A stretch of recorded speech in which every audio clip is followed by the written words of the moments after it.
الحمد لله وحده والصلاة والسلام على من لا نبي بعده أما بعد بسم الله الرحمن الرحيم رب يسر ولا تعسر وتمم بالخير وبك نستعين يا فتاح یا فتاح یا فتاح۔ آپ کے نصاب میں درجہ عالیہ سال اول میں علم بلاغت کی کتاب دروس البلاغہ شامل ہے، تو لہٰذا دروس البلاغہ کو ہم شروع کرتے ہیں۔ دروس البلاغہ علم بلاغت یا فن بلاغت میں ہے، اور کتاب کو شروع کرنے سے پہلے بطور تمہید کے چند بنیادی باتوں کا جاننا ضروری ہے، اور ان باتوں کو میں 3 ابحاث میں تقسیم کرتا ہوں: البحث الاول، البحث الثانی اور البحث الثالث۔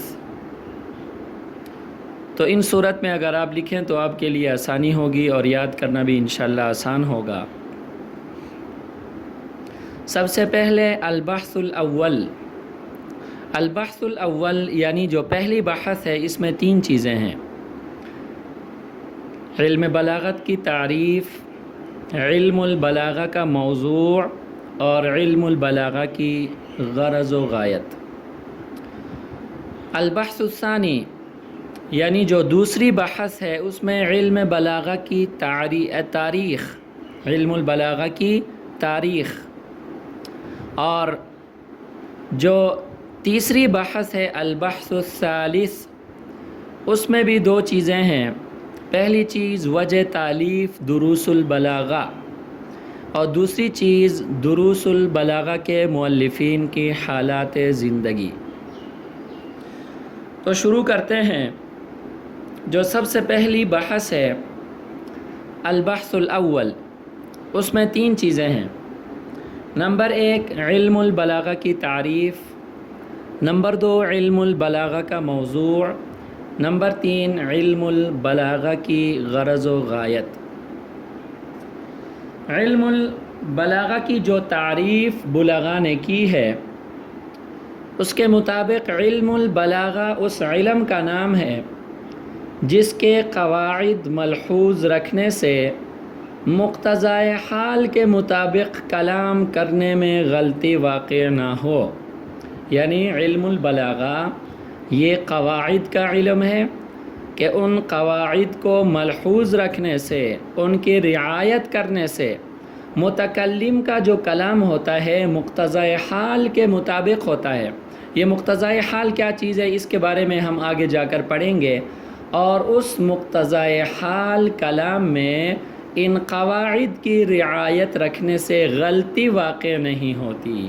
تو اس لیے علم البلاغہ کی جو تعریف ہے، دوبارہ سماعت فرمائیے، علم البلاغہ اس علم کا نام ہے جس کے قواعد ملحوظ رکھنے سے مقتضائے حال کے مطابق کلام کرنے میں غلطی واقع نہ ہو۔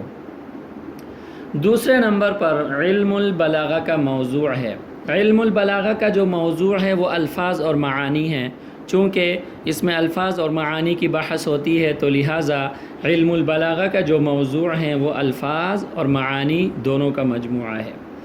تیسرے نمبر پر علم البلاغہ کی غرض و غایت۔ علم البلاغہ کی جو غرض ہے، وہ 2 غرض اس کی علماء نے بیان فرمائی ہیں۔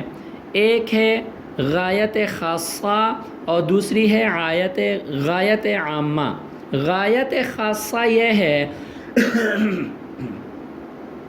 کہ قرآن اور حدیث کا جو اعجاز بلاغت ہے وہ ہمیں سمجھ میں آ جائے۔ قرآن اور حدیث کا جو اعجاز بلاغت ہے وہ ہمیں سمجھ میں آ جائے کہ قرآن ایک معجزہ ہے، حدیث ایک معجزہ ہے، پھر قرآن اور حدیث کے اندر کئی معجزات ہیں۔ ان معجزات میں سے ایک بڑا معجزہ قرآن اور حدیث کا بلیغ ہونا ہے، بلاغت کے کمال درجے تک پہنچے ہوئے ہیں۔ تو لہٰذا قرآن اور حدیث کی جو بلاغت ہے اور بلاغت کا جو اعجاز ہے، وہ ہمیں سمجھ میں آ جائے، یہ ہے غایت خاصہ، جو خاص مقصد ہے، جو خاص غرض و غایت ہے۔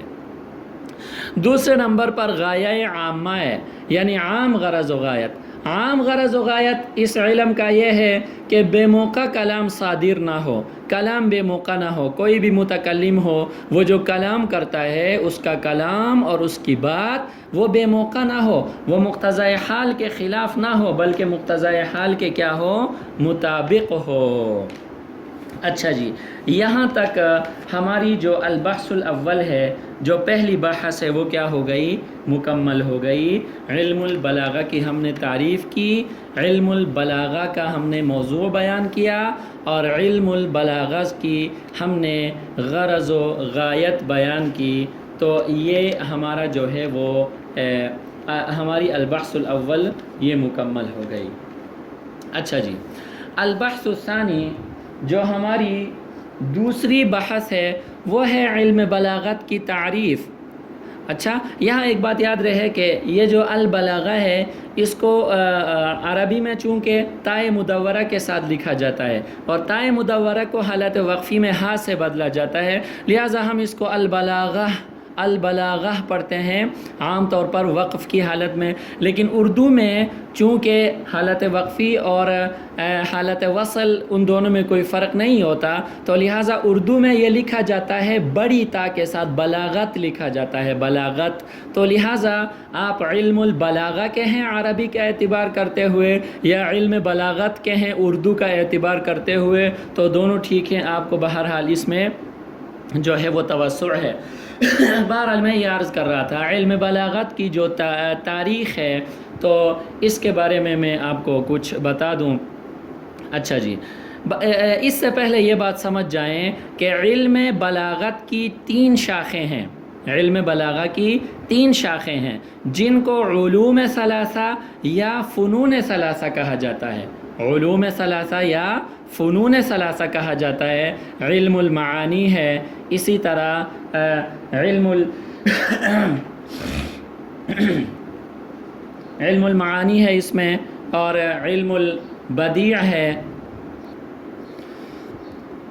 جی، میں یہ عرض کر رہا تھا کہ علم المعانی، علم البدیع اور علم البیان، اور ترتیب جو ہے نا علماء نے اس کی اس طرح لکھ کے بیان فرمائی ہے کہ سب سے پہلے علم المعانی کی بحث کرتے ہیں، اس کو فن اول کہتے ہیں، فن اول۔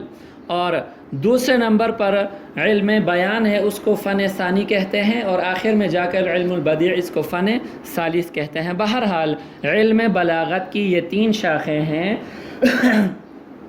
کہ جن کو علوم ثلاثہ یا فنون ثلاثہ کہا جاتا ہے۔ اچھا، ابتدا میں یہ تینوں فنون الگ الگ تھے، بعد میں ان کو اکٹھا کیا گیا ہے، تو لہٰذا آگے علم بلاغہ کی جو ہم تاریخ بیان کریں گے، ان تینوں کے حوالے سے، تینوں علوم اور تینوں فنون کے حوالے سے اس میں بات ہوگی۔ جہاں تک علم المعانی کے اصول و قواعد کا تعلق ہے، ان کا مؤلف کون ہے اس کے بارے میں یقینی طور پر کچھ نہیں کہا جا سکتا۔ البتہ علم معانی میں سب سے زیادہ جو شہرت حاصل ہوئی ہے وہ ابو عثمان عمر جاحظ کی کتاب البیان والتبیین کو حاصل ہے، کہ علم معانی میں جو سب سے زیادہ شہرت ملی ہے وہ البیان والتبیین کو حاصل ہے، جو کہ ابو عثمان عمر جاحظ کی کتاب ہے۔ فن بیان میں سب سے پہلی تصنیف معمر ابن مثنی تمیمی کی کتاب مجاز القرآن ہے۔ فن بیان میں سب سے پہلی تصنیف معمر ابن مثنی تمیمی کی کتاب مجاز القرآن ہے، اور یہ معمر ابن مثنی جو ہیں یہ علم عروض کے موجد خلیل ابن احمد بصری کے مشہور شاگرد ہیں۔ علم بدیع میں آتے ہیں، علم بدیع میں سب سے پہلی تصنیف ابو العباس عبداللہ ابن معتز عباسی کی کتاب کتاب البدیع ہے۔ یہ عباسی خلفاء میں سے ہیں، ان کا نام ہے ابو العباس، ان کی کنیت ہے عبداللہ ابن معتز عباسی، یہ ان کا نام ہے، ان کی کتاب کتاب البدیع ہے۔ اور پھر ان کے بعد قدامہ ابن جعفر ہیں اور دوسرے علماء عرب ہیں کہ انہوں نے اس فن کو مزید ترقی دی اور یہ علوم آہستہ آہستہ ترقی کرتے گئے، یہاں تک کہ علم بلاغت کے امام، جن کو علم بلاغت کا امام مانا جاتا ہے، امام تصور کیا جاتا ہے، عبد القاہر جرجانی ان کا نام ہے، تو علم بلاغت کے امام عبد القاہر جرجانی نے علم معانی میں دلائل الاعجاز، علم بیان میں اسرار البلاغہ جیسی معرفت الآراء کتب تصانیف فرما کر معانی اور بیان کے تمام مباحث کو انہوں نے یکجا کر دیا، اور پھر ان کے بعد علامہ ابو یعقوب سکاکی رحمہ اللہ نے ان علوم کو انتہائی کمال تک پہنچایا، اور پھر یہ تینوں علوم ان کو اکٹھا کیا گیا، اور پھر ان کے بعد والا جو زمانہ ہے وہ شروحات کا زمانہ ہے اور تلخیصات کا دور ہے۔ دروس البلاغہ بھی اسی سلسلے کی ایک کڑی ہے کہ اس کا تعلق بھی ان تلخیصات میں سے ہے کہ علماء نے علم معانی، علم بیان اور علم بدیع کے جو ضروری اور بنیادی مباحث اور اصطلاحات ہیں ان کو یکجا کر کے کتابی شکل میں ہمارے سامنے پیش کر دیا۔ تو آج کا سبق یہاں پہ ختم ہوتا ہے۔